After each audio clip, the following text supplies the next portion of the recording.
Buenas noches, ¿cómo están? Estamos ya iniciando nuestro programa Gerontológicos, como todos los martes.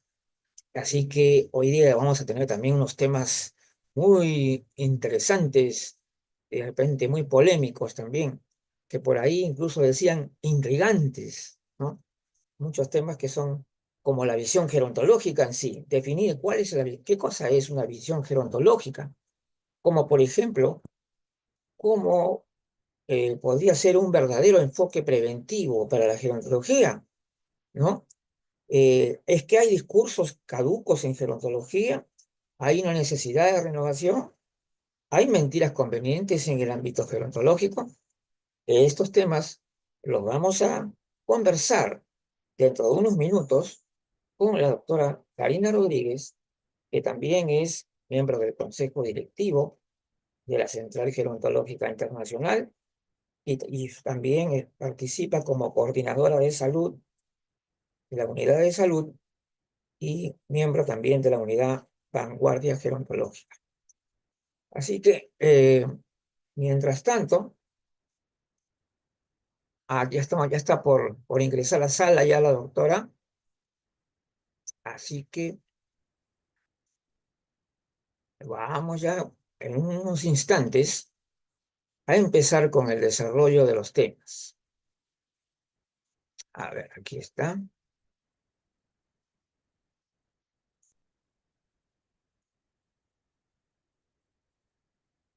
Y ya estamos en un instante, ya estaremos haciéndola el desarrollo de los temas que vamos a analizar hoy.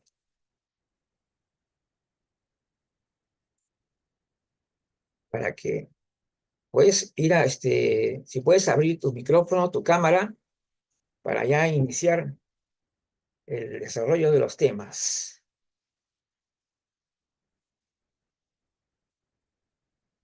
A ver, vamos a empezar con ajá, el tema. Ujú, ujú.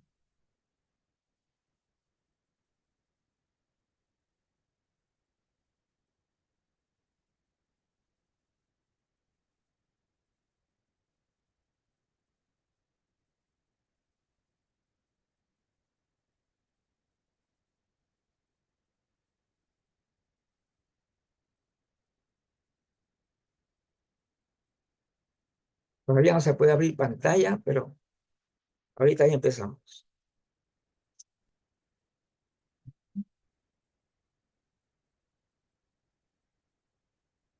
En pantalla,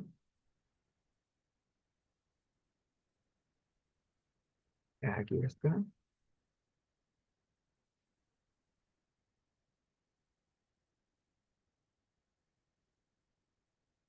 Y ahora sí ya estamos en pantalla, muy bien, con la doctora Karina Rodríguez. Ya sabemos que ella es una gran integrante de la Central Gerontológica Internacional, que nos acompañará justamente con el desarrollo de los temas que vamos a poder conversar un poco. Entonces, lo primero que vamos a abordar es el tema de la visión gerontológica. ¿Qué implica, no? ¿A qué nos estamos refiriendo con una visión gerontológica, no? Entonces, eso es lo que tenemos que ver.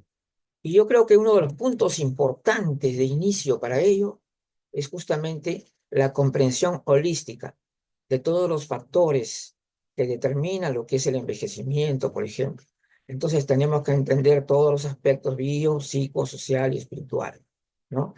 Y bueno, si bien es cierto, el tema espiritual antes no se hablaba de ellos, siempre se decía biopsicosocial, pero ya recientemente se le está considerando, porque antes lo veía prácticamente como un epifenómeno de la parte psicológica, pero ahora ya se separó, ¿no? Se le ha dado una importancia mucho mayor que la que tenía antes.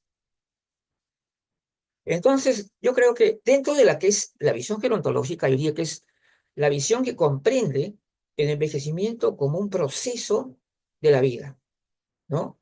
A la cual le damos una mirada holística, una valoración en sí de lo que es la vejez y el envejecimiento, y el significado también de ser una persona mayor. Todas estas son las implicancias que significa, de alguna manera, la visión gerontológica, la necesidad de tener una visión gerontológica para poder desarrollar el trabajo justamente que tiene que ver con la gerontología.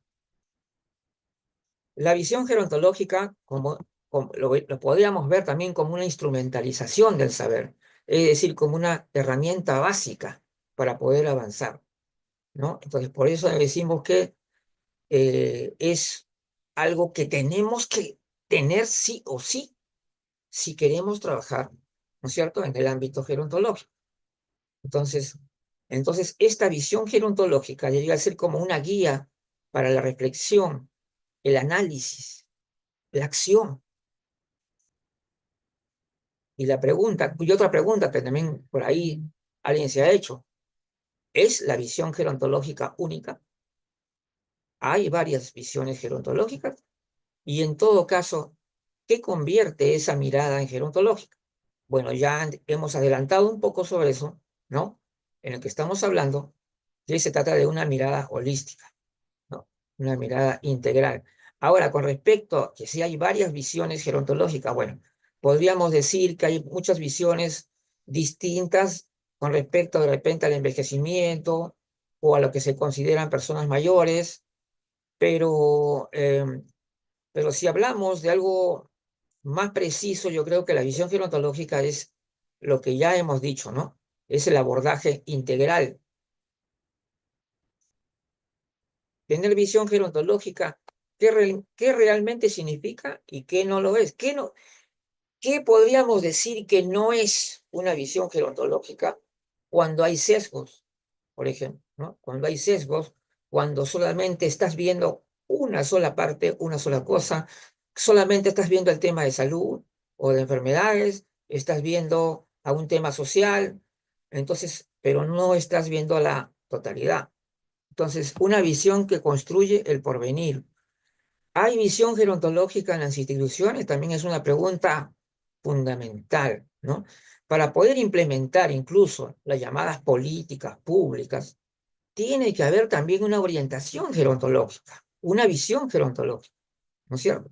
Entonces, y también hay que ver el rumbo, hacia dónde va la gerontología, ¿no?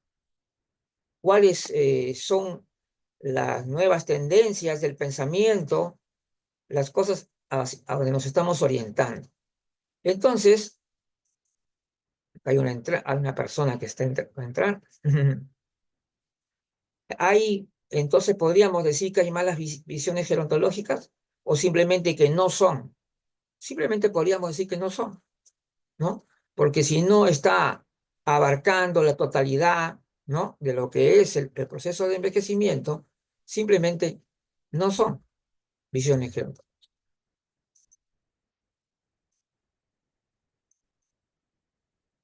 Entonces, en ese sentido, la visión gerontológica abarca pues toda la parte conceptual que tiene que ver con el envejecimiento, incluso sobre el proceso mismo de la vida, el avance, las diferentes etapas, ¿no?, en la cual nosotros vamos a ir avanzando a través de la vida. El envejecimiento y su relación con que he llamado acá edad mayor. ¿Por qué lo he puesto como edad mayor? ¿Por qué? Porque generalmente se asocia a envejecimiento con vejez y sabemos que vejez es una etapa de la vida y en las etapas de la vida siempre hay mucha diversidad, mucha heterogeneidad y no podemos decir que unas personas van a entrar todas al mismo tiempo a una determinada etapa de la vida, ¿no? Ese es el tema. Entonces, una cuestión básica que nosotros siempre nos vamos a enfrentar es la absoluta complejidad que es el envejecimiento. Y el error más grande que puede haber es tratar de simplificar. Cuando tratamos de simplificar un fenómeno que es altamente complejo, en parte estamos renunciando en gran parte a lo que podríamos conocer mucho más, a lo que tenemos que investigar todavía muchísimo más. Entonces, nuestra medida del tiempo, por ejemplo, solamente por un aspecto, nuestra medida del tiempo no es la medida del envejecimiento. Y este es uno de los grandes problemas, a veces, de algunos, no digo de todos, algunos gerontólogos sociales, que no comparten, que no incluyen mucho la parte biológica o que tienen la parte biológica, la cuestión biológica no la abordan mucho. Entonces, como dicen, nuestra medida del tiempo, ¿no? No es la medida del envejecimiento. Esto es, allá, nada más parece que haya más personas. Ya, entonces, Eh, porque cuando hablamos, por ejemplo, cuando hay muchas personas que todavía en sus discursos siguen diciendo, por ejemplo, que el envejecimiento lo ven como una cuestión puramente cronológica, ¿no? De un simple paso del tiempo y ignoran completamente la complejidad de este proceso que tiene altas, bajas, o sea, hay momentos en que la persona rejuvenece, se recupera, hay momentos en que te caes, es decir, no podemos decir que el reloj o el calendario te va a dar la medida de lo que es el envejecimiento. Eso está bien claro. Sin embargo, todavía, como digo yo, en el lenguaje común, todavía se suele expresar de esa manera el envejecimiento. Entonces, esa es una cuestión que tenemos que resolver y además el proceso de envejecimiento en sí tiene tal complejidad a ver a una persona que va a entrar. Ya. Entonces tiene tanta complejidad que realmente simplificarlo es lo peor que podemos hacer, lo más anticientífico que podemos hacer. Inicio de la vejez. Acá también esa es una pregunta importante, pero acá está.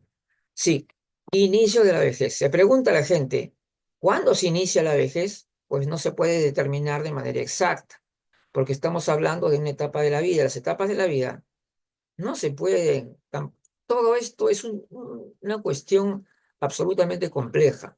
El inicio de la vejez pues, puede ser, es un proceso que se va a dar durante un periodo de tiempo, pero que no es una cuestión de una comunidad o de todo un grupo de personas, sino son de persona a persona, ¿no? Entonces, sin embargo, hay algunas personas que consideran que es necesario empaquetar un poco el tema, o sea, de las personas mayores, o sea, considerarlos como un grupo social con el fin de definir las políticas públicas y los derechos. Yo entiendo esa, por supuesto que comprendo su inquietud, pero, pero por otro lado, tenemos que ser científicos también, ¿no es cierto? Es decir, no es cuestión de que yo voy a acomodar la realidad, ¿no? Para que todo salga bonito, para que todo salga conveniente. No, no podemos decir eso. Entonces, este es el tema. Pues por eso dice, la idea del calendario pierde peso, porque es necesario rescatar también el aspecto biogerontológico. Uno de los temas justamente cuando estudiábamos en una reunión, el tema biogerontológico, hay gente que cree que el tema biogerontológico es una cuestión de medicina, de salud, ¿no? De atención. No necesariamente, esa es una parte. Estamos hablando de la investigación del proceso de envejecimiento en sí, que en las últimas décadas nos ha dado una información buenísima y muy importantísima.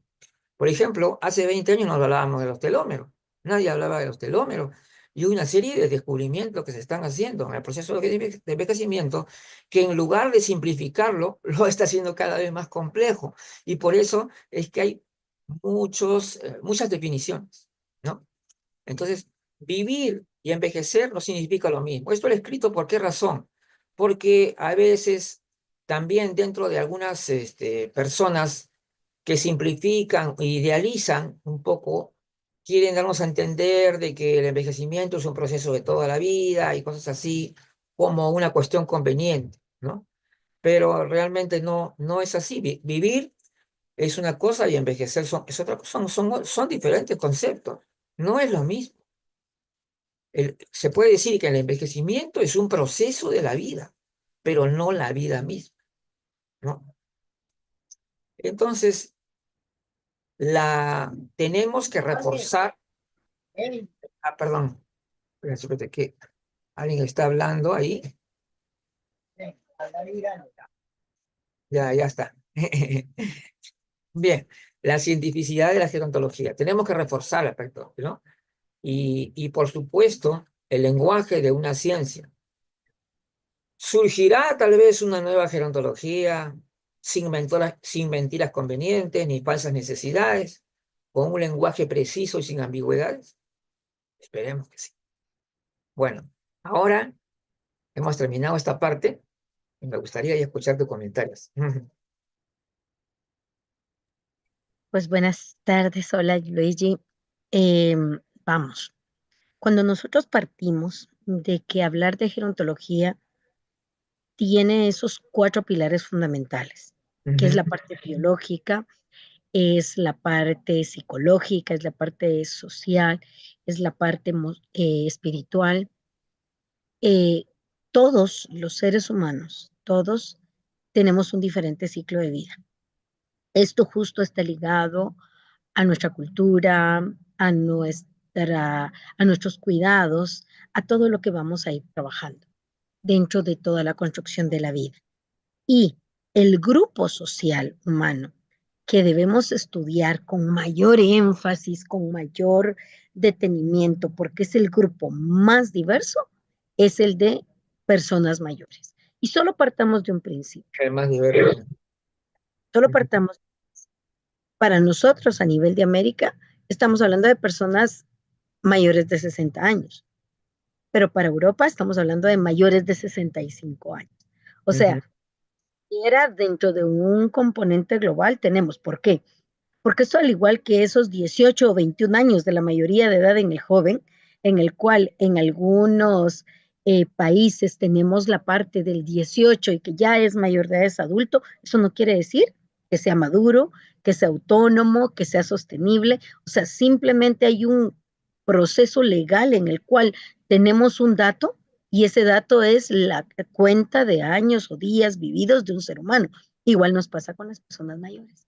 Entonces, justo nosotros ahora estamos viviendo esa transición y estamos viviendo ese cambio de paradigma en el que pues no podemos pensar que haya un abordaje gerontológico cuando dejamos por un lado una variable. Así es, claro. O vemos las cuatro o Así no es. estamos siendo gerontológicos. O sea, Ajá, eso no tiene discusión. ¿Por qué?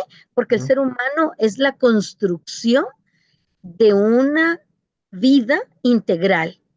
Y ujú. justo lo que tú dices, hoy por hoy vemos que hasta las condiciones genéticas, si yo duermo bien, me alimento bien, hago ejercicio, no tengo tanto estrés, puedo disminuir o eliminar ese impacto genético en mi existir. Por lo tanto, esa modificación hacia nuestros telómeros, esa modificación genética, es algo que se puede dar. ¿Qué estamos viviendo ahora? Un mundo anti-age, ¿verdad? O sea, entre más joven te mantengas, entre mejor. Mira justo la película ahorita esta de Demi Moore de las cómo impactó tanto por el hecho de hasta dónde ese afán de no envejecer, Ujú. porque al final ese envejecimiento es no sumar años, es no deteriorar mi parte orgánica, porque de pronto todo lo demás, pero a lo que le tengo el temor es a ese cambio que se puede dar por el daño del sol, la mala hidratación, mal cuidado. Claro, Pues no necesariamente va a pasar en una persona mayor, sino puede pasar a cualquier edad con un descuido. Y si tú ves justo este tema, es la IA, la inteligencia artificial hoy, es ujú. el reflejo de nuestra sociedad. Y si tú te metes a buscar en inteligencia emocional cualquier tema de personas mayores, nos va a tirar al adulto que tiene preconcebida nuestra sociedad, que es Ah, una carga, que no funciona, que está enfermo, que no puede. Y ese es el más mínimo porcentaje de la población de personas mayores, porque no somos la mayoría quienes es, estamos teniendo este cambio directo. Entonces, creo que es una obligación de cualquiera que se atreva a tomar el tema de decir, estoy dando un enfoque, una visión gerontológica a mi actual, es una obligación manejar los conflictos, es fundamental.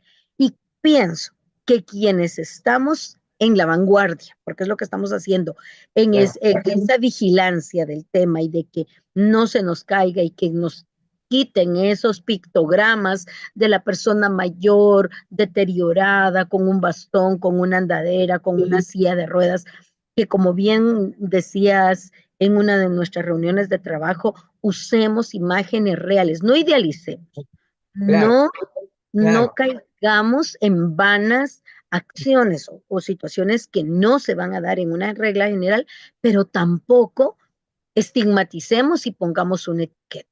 Entonces, sí eh, veo dentro de toda esa sombría en lo que hoy por hoy estamos trabajando para tener una verdadera visión gerontológica, debemos tener los cuatro pilares. Y cuando hablamos de espiritualidad, no estamos hablando de religión, porque de pronto ahí claro. nos atacan mucho, y que esto y que lo otro y que eso nos viene. No vamos a replicar comentarios donde recibimos eso.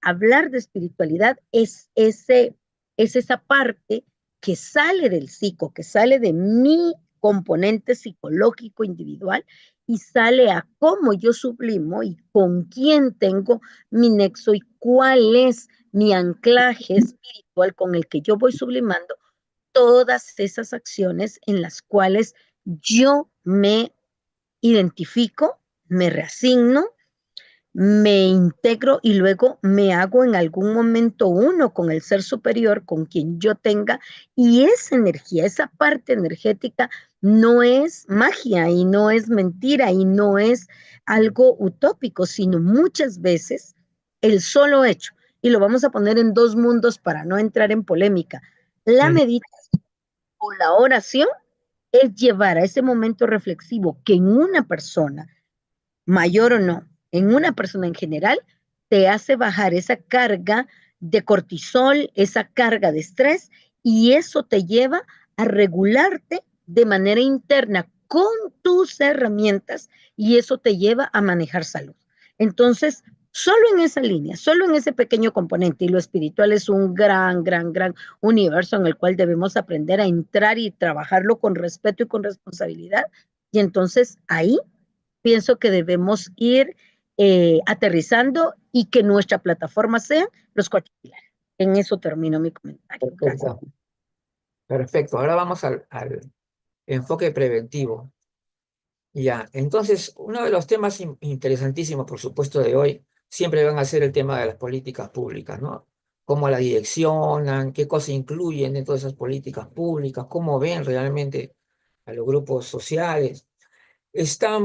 Podríamos preguntarnos, ¿estamos previniendo o solo actuamos como alguien dice por ahí, como bomberos? Es decir, llegamos a apagar los incendios, pero realmente no evitamos que ocurran. Eso quiere decir que falla, eso significa falla de la prevención, ¿no? Entonces, la orientación que tienen estas políticas públicas muchas veces, que curiosamente tienen a veces las visiones idealistas, ¿no? De las llamadas personas vulnerables y actúan en ese sentido. Eh, y por ejemplo, no tenemos una cultura gerontológica difundida, ¿no? En la educación. No hay una cultura, digamos, en la educación que nos hablen de las edades y de los cuidados, de la prevención. De eso no hay. Entonces, falta cultura gerontológica en la educación desde edades tempranas. Y hay que revisar también el tema de las políticas públicas. Aunque se dice que nunca es tarde, porque esa es una frase muy común, que tanto realmente prevenimos al solo enfocarnos en las personas mayores de 60 años. Nosotros si nos vemos como sociedad, ya no solamente como las personas mayores, sino como sociedad que envejece y que muchas personas están en el proceso de envejecimiento, aunque no sean personas mayores, entonces deberíamos tomar en cuenta esto, es decir, la necesidad de tener políticas públicas para el envejecimiento de la población en general. Porque ¿qué tanto estamos previniendo cuando solamente nos abordamos directamente, solamente nos abocamos exclusivamente a temas de personas mayores cuando se respira el envejecimiento. Y casi siempre las políticas apuntan siempre a ser proteccionistas y al considerarles vulnerables, y de alguna forma también se cae en un cierto edadismo del parte de la, ¿no? Entonces lo que ocurre en las etapas más tempranas inciden sobre las otras. Eso tiene que pensar. Las etapas de la vida, tal como vivimos en una etapa determinada de la vida, esta va a influir sobre la siguiente etapa y a su vez esta otra. Y así, cuando lleguemos a la vejez y qué tipo de vejez vamos a tener, va a tener mucho que ver con lo que pasó antes, ¿no? Entonces, por eso digo, el aspecto preventivo debería incidir en la educación, básicamente. Y esto debería estar, pues, por todos lados. Es política pública para el enriquecimiento de todo. Porque cuando tú vas a Google, entras a Google, al navegador de Google, y vas a escribir política pública para envejecimiento, no vas a encontrar nada. Va a decir política pública para personas mayores, nada más. No hay nada con el envejecimiento. Entonces, ese es un tema que también debemos considerar como algo que está pendiente, ¿no? Entonces, de hecho, ya algunas personas, algunos profesionales, lo han lanzado, pero se van al otro extremo. Es decir, esos radicales anti-aging, pues, ¿no? Anti-envejecimiento, que ellos dicen que hay que prevenir el envejecimiento como si el envejecimiento fuera una enfermedad, ¿no? Claro, nosotros no estamos de acuerdo con esa postura, por supuesto, pero sí creo que debemos rescatar la idea de la política pública también, así como hay una política pública especializada en las personas mayores, también tiene que haber un envejecimiento. Y así podemos verdaderamente incidir en lo que se llama ahora nueva longevidad. Faltan políticas públicas promotoras, entonces también que apoyen la investigación científica. En eso definitivamente estamos recontra atrasados, ¿no?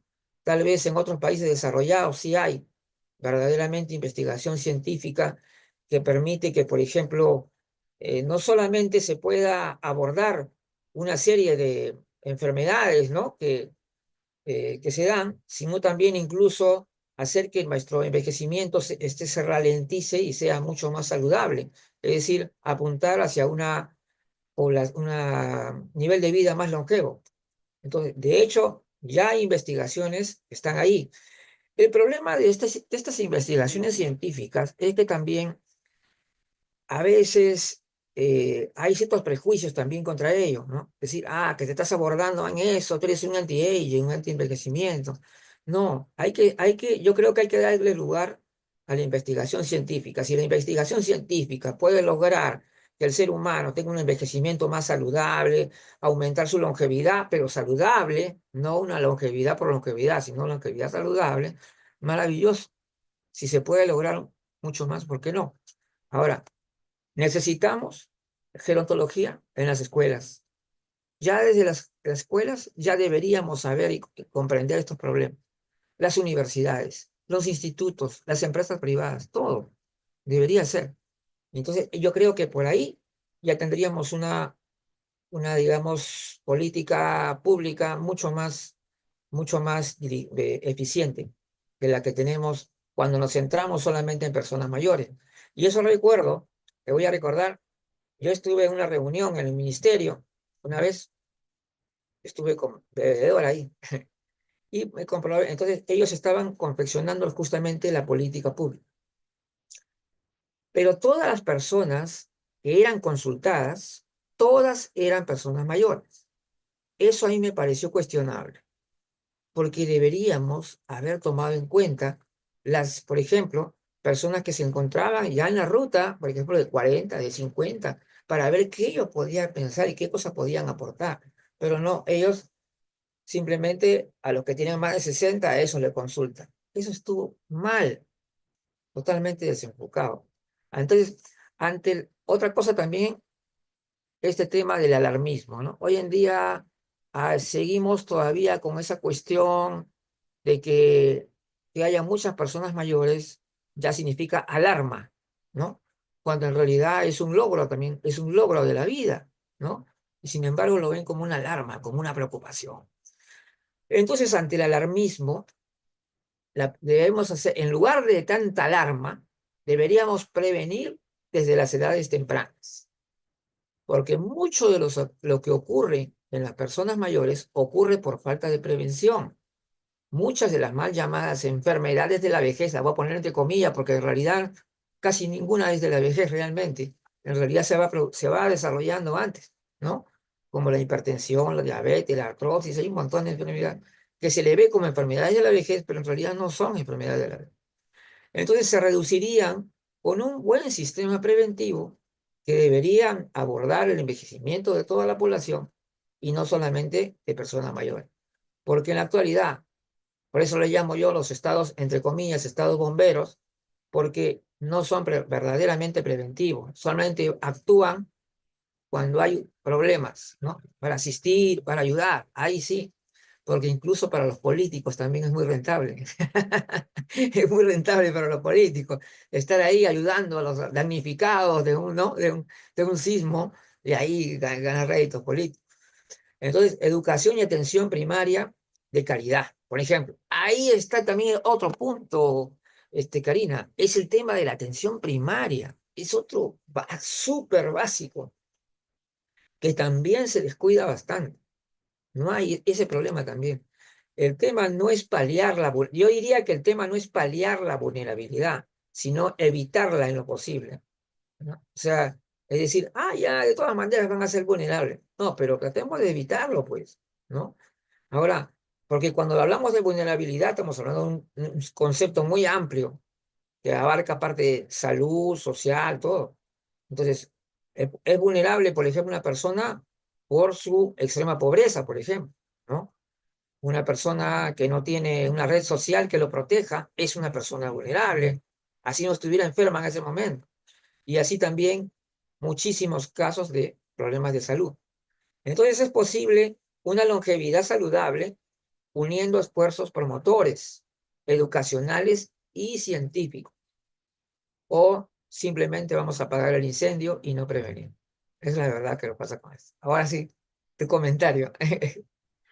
Bueno, mira, pues aquí en esto te puedo compartir que dentro de mis etapas de vida, yo tuve la oportunidad de ir a Montevideo y ser formador de seguridad social.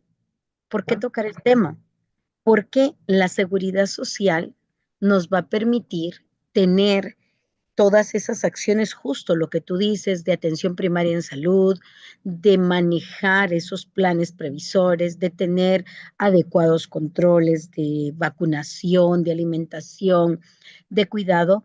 Y cuando nosotros tenemos una sociedad que hace esa previsión dentro de todo su componente, justo entra la educación y es el área en la que yo estuve, que formador de seguridad social fue el tema en el cual estuve trabajando y era tan importante el tomar desde preprimaria, desde antes de que lean y escriban el niño, saber la prevención y más que la prevención de enfermedades o accidentes y lesiones, es la promoción de acciones que nos lleven a tener una vida saludable. Cuando hablamos de políticas, lamentablemente tenemos políticas preventivas de enfermedad, políticas de De enfermedad. o sea, estamos en un pilar, estamos solo en la parte biológica.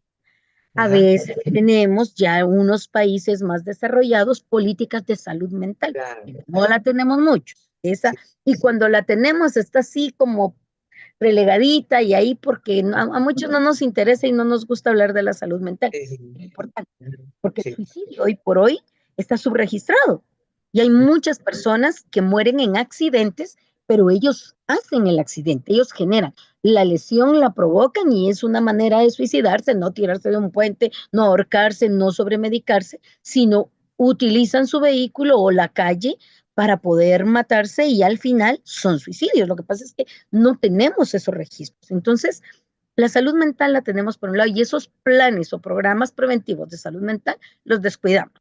Lo espiritual no se diga, no se toca. Y entonces nos encontramos que una política real que nos englobe todo el proceso no la tenemos como tal. Va.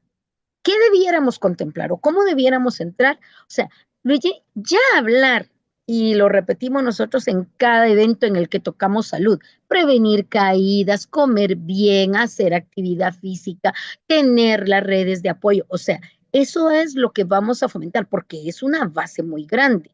Sin ¿Mm? embargo, Luigi, también tenemos que tener en cuenta dentro de las acciones de prevención de cualquier condición que lleve a perder autonomía, a perder movilidad, a perder calidad de vida, debiéramos tener justo ese abordaje de la soledad no deseada, promover la inclusión digital, detectar y tratar esas red flags que nos vayan a caer de alguien que, como tú bien dices, el tema vulnerable, pero alguien que esté, yo lo voy a hablar, con factores de riesgo.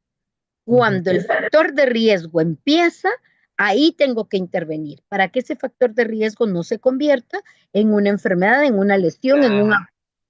Claro, claro. Debemos irnos enfocando justo a tener nuestra información y lo que tú dices y en este momento de generar datos, generar información, pero tenemos tan poca información. Incluso si nosotros, si en este momento nos pusiéramos a definir qué cantidad de nuestras personas mayores en Latinoamérica participan en actividades, por ejemplo, en el tema de actividades sociales y recreativas. No lo tenemos, porque algunos lo harán una vez al año. ¿Qué tanto eso es participar? Otros lo harán 2 veces al año. ¿Será que esa participación es suficiente? ¿O son solo momentitos de, ay, hoy les hago un evento, vengan, les pongo musiquita, bailen, ahí esto, y ya resolví el día de la diabetes, el día de la persona mayor, el día, y se acabó el año? Pues, eso es muy Entonces, común. lo que tú tienes, ¿qué hacemos mucho? Políticamente utilizamos el día de conmemoración porque hay que hacer bulla del tema para Es, que no tengamos más. Se hace un eventito y con eso ya dijimos, ya lo ya, hicimos. Pero eso esas es no lo son que políticas, esas no ah, son políticas. Una totalmente. tiene que ser transversal, una política tiene que ser de una sombría para que todas y todos tengan derecho a poder quedar bajo su protección, porque eso es lo que es una protección de sol, de lluvia, de lo que venga. Cada factor de riesgo es diferente, pero que Claro, tengamos esa protección y que quien esté bajo esa sombría tenga la certeza que su calidad de vida va a perdurar y va a ser mayor. Lo hemos hablado contigo en algunas de los momentos que compartimos. De pronto no vamos, sí vamos, de alguna manera científica vemos que hemos prolongado días de vida, pero los que tenemos una fe cristiana, de pronto no vamos a prolongarles días de vida como tal, pero sí calidad, y que los 80, 85, 90 años que van a vivir, lo vivan con actividad física autónoma, con decisión, con funcionalidad, con una manera independiente de poder estar y por sobre todo sanos, porque sí podemos trabajar un eje político con acciones reales a nivel y nos tenemos que ir desde lo pequeño del municipio, de la comunidad, hasta país y que todos repliquen esas mismas acciones de manera frecuente y periódica y de esa manera vamos a ir haciendo política. Entonces, sí nos urge tener una política real, sí nos urge ir a la acción arriba de las convenciones y los ah, tratados que hemos formado y que eso justo nos venga a dar el resultado de la calidad de vida de la persona mayor, que es el final primordial bien, de lo que vamos a hacer. claro que sí, así es. Muy bien, entonces pasamos a un tema de así. Bueno, sobre los discursos, no vamos a abordar mucho porque también es un tema muy, muy denso, pero de hecho vamos a hablar, por ejemplo, cuando hablamos de discursos, obviamente no estamos hablando de conferencias, sino la estructura de cómo nos comunicamos, ¿no? Cómo nos expresamos, cómo damos a conocer una idea, una teoría, etc. Entonces, para expresar un concepto de manera clara, hay que estructurar el discurso debidamente y por tanto no caer en incoherencias, ambigüedades o falta de lógica. Hay discursos o frases que se basan en realidades pasadas o ficciones acordadas por los individuos de una sociedad con fines considerados convenientes. Eso es cierto, o sea, eso también se da a nivel de las personas mayores. ¿Ah? Hay muchos discursos en la cual se busca decir algo como para que sea agradable, como para que sea aceptable, algo así. Entonces, pero la evolución de la sociedad y análisis nuevos ponen en condición de obsolencia tales discursos, y esto ocurre en la gerontología también, o llamadas también ciencias del envejecimiento por algunos. Entonces, se dan casos, discursos que no tienen base científica. Las afirmaciones, por ejemplo, viene la persona que va a exponer y dice al auditorio, ¿cómo se llama? El envejecimiento comienza desde la concepción, punto, pasas a otra cosa.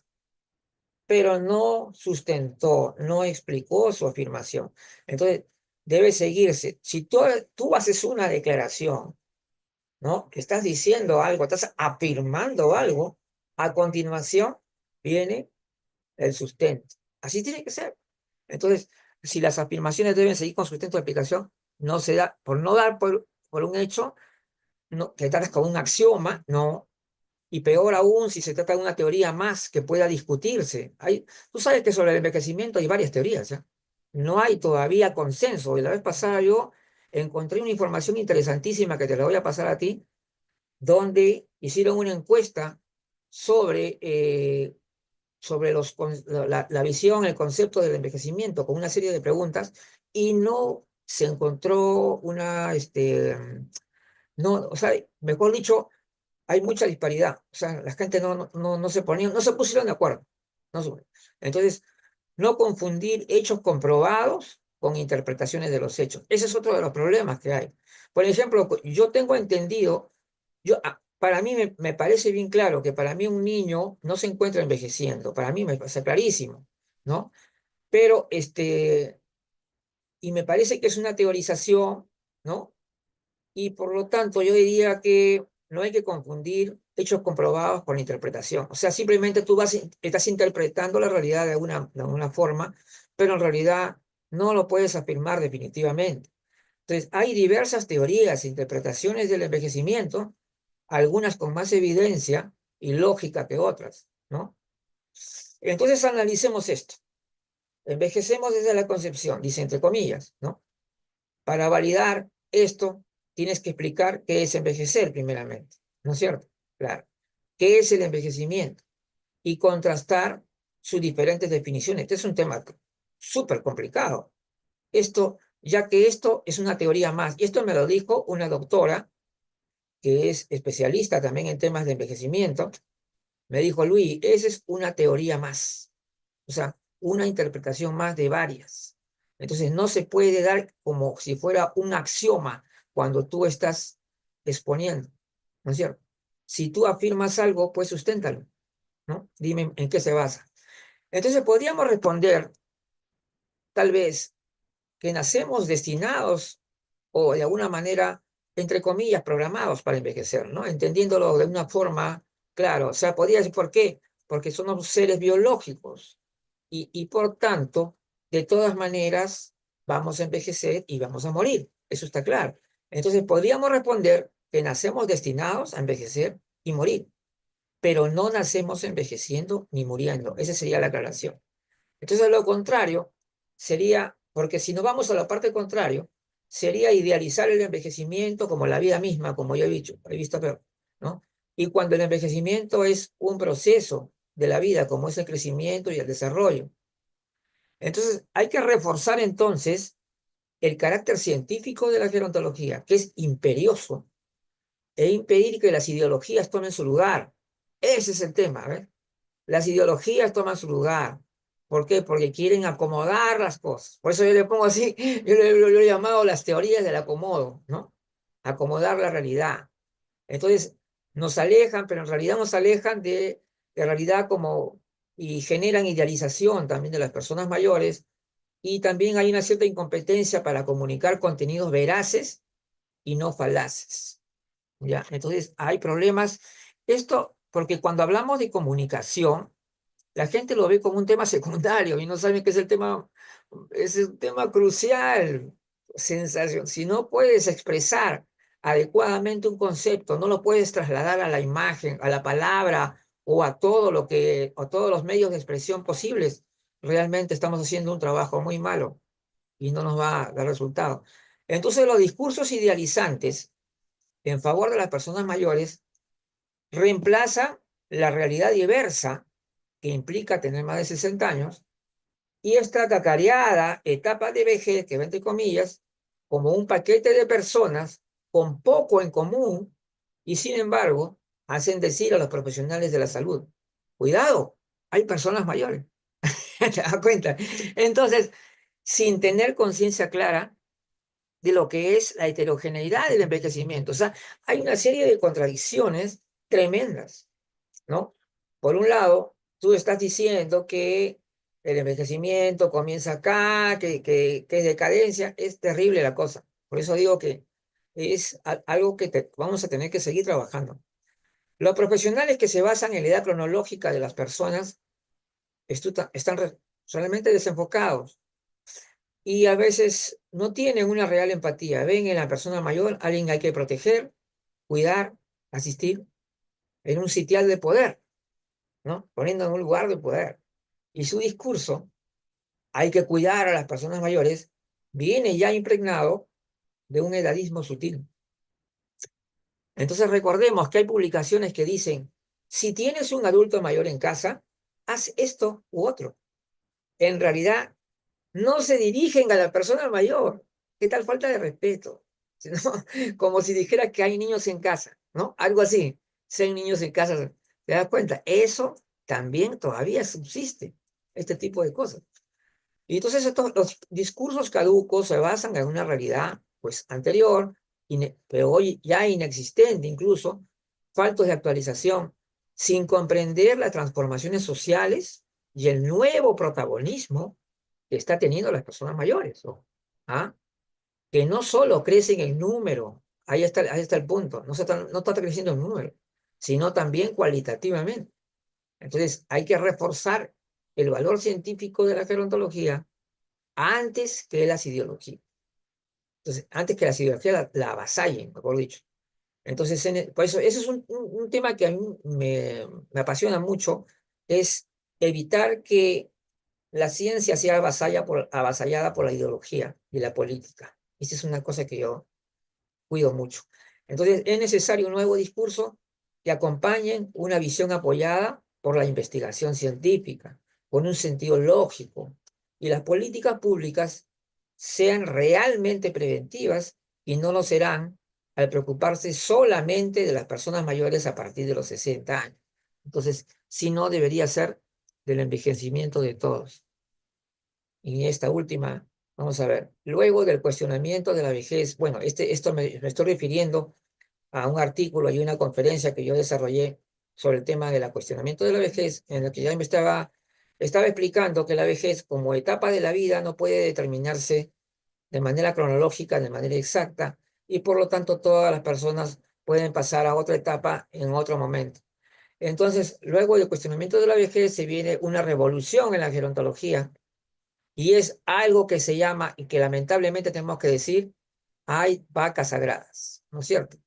No quieren cambio. Hay gente que no quiere, no, pues no, pero no van a poder impedir el cambio. Vamos contra la improvisación, tenemos que ir contra la improvisación, tenemos que ir contra el coloquialismo del lenguaje.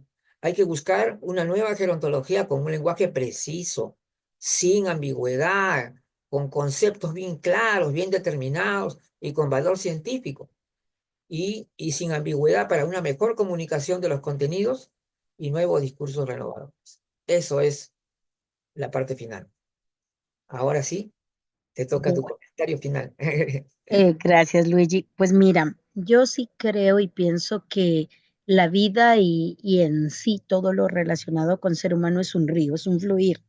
Y Ujú, todos debemos fluir con lo que a nivel del mundo pase. O sea, nosotros somos esa generación que nacimos, vivimos, crecimos sin computadora, Ajá, incluso algunos hasta sin cuadernos en nuestra etapa inicial por el área rural o donde estuviéramos, claro, y que fuimos en la vida aprendiendo. A mí me tocó aprender computación en los 80, ya cuando estaba en la universidad, porque ya ahí ya existían algunos procesadores ujú, y esto pues ya fue necesario.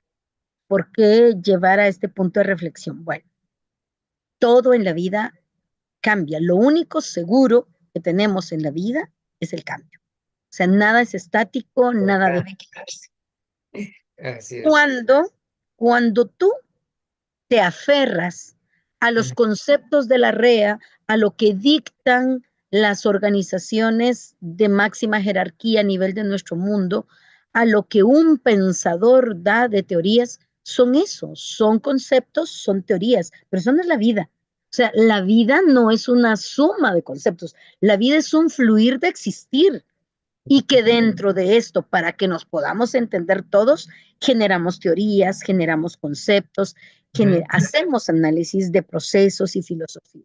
Pero yo sí considero, y de pronto para tener esto, ya tú lo tocaste muy bien, es fundamental que tengamos que ser críticos y no sentirnos ni agredidos ni nada. Y a mí me ha tocado Ah, que de pronto, cuando yo en algún núcleo más a nivel de médico, a nivel de personal de salud, y digo, no envejecemos desde que nacemos, porque lo que hacemos en esa etapa es el crecer, el renovar tejidos, el claro, hablar. Y hemos hablado en eso, no es envejecer, porque la parte celular se renova, se pero renueva, o se sea, multiplica. se multiplica Claro, exactamente. esa No persona es, diciendo no de, es, eso no es envejecer. claro, claro, Pero cuando yo toco el tema así como, ya, que eso, o sea, genero en algún momento, y pues no me siento mal porque no estoy diciendo, ay, porque yo tengo mi verdad, Dios no, sino porque en realidad mi manera y lo que nosotros abordamos y cómo lo proyectamos y pensar va en unión a lo que queremos, defender derechos, proyectar y hacer vida, derechos humanos, derechos integrales. Y entonces todo lo que nosotros venimos trabajando debiera fundamentarse en esos cuatro pilares que buscamos en función de lo que es ahora ese envejecimiento activo que estamos buscando, y más que activo, con derecho, participación y claro, pleno. Le agregaría yo, no solo el activo, porque no me puedo estar moviendo y no tener una casa propia, no tener productividad. O sea, se puede estar activa y estar con un montón de situaciones sociales y con instituciones que no podemos trabajar. Pero esos cuatro pilares fundamentales, como lo es calidad en condición de salud, o sea, cuidar y justo desde la niñez y juventud todas las acciones de salud para tener un adecuado cuerpo, cuidado y no enfermo con el transcurrir de los años. El aprendizaje. En todo momento aprendizaje. El aprendizaje debe ser claro, permanente para el aprendizaje de toda la cuidado, vida. para la cultura, para exacto. Tenemos que llevarlo de una manera. Luego, la participación en todos los ciclos, en todas las etapas. Yo debo participar donde elija, donde quiera y por sobre todo aportar, porque justo lo que tú dices, la persona de 40 años que ya empieza a tener algún reto en la vida que debe ir en una política, pues lo va a aportar, porque los 40 de ahora no son los 40 de hace 20 años del que está participando, porque hablamos de ese fluir, ¿verdad? Y por sobre todo, cada acción que hagamos en este enfoque, la seguridad. O sea, todo lo que hagamos sea con seguridad, con participación, con aprendizaje constante y con calidad en condición de salud. Pienso que cuando le demos vuelta a ese paradigma y que nos demos cuenta que cada momento va cambiando y que cada concepto, y lo puedo decir tan simple, en los 80 hablábamos de punto de diabetes, de punto de presión arterial, pero era la situación. Luego venimos en los 2000, nada, o era presión arterial o era diabetes, pero no existía. Hoy por hoy estamos hablando del prediabético, el prehipertenso, ligado a factores de riesgo. Así como en esos conceptos, en mi mundo de salud, en mundos sociales, han existido evoluciones en mundos de participación, todos debemos darnos cuenta que lo que venimos jalando del siglo pasado e incluso a mediados ya de lo que llevamos recorrido de este siglo, ha dejado de ser real, ha dejado de ser el concepto como tal. ¿Por qué? Justo lo que tú dices, ahora ya se está la epigenética, los telómeros, estamos viendo la importancia y la modificación que con la dieta hacemos a toda nuestra base funcional. Entonces, todos esos conceptos que hemos venido aprendiendo y todo, pues toca desaprender.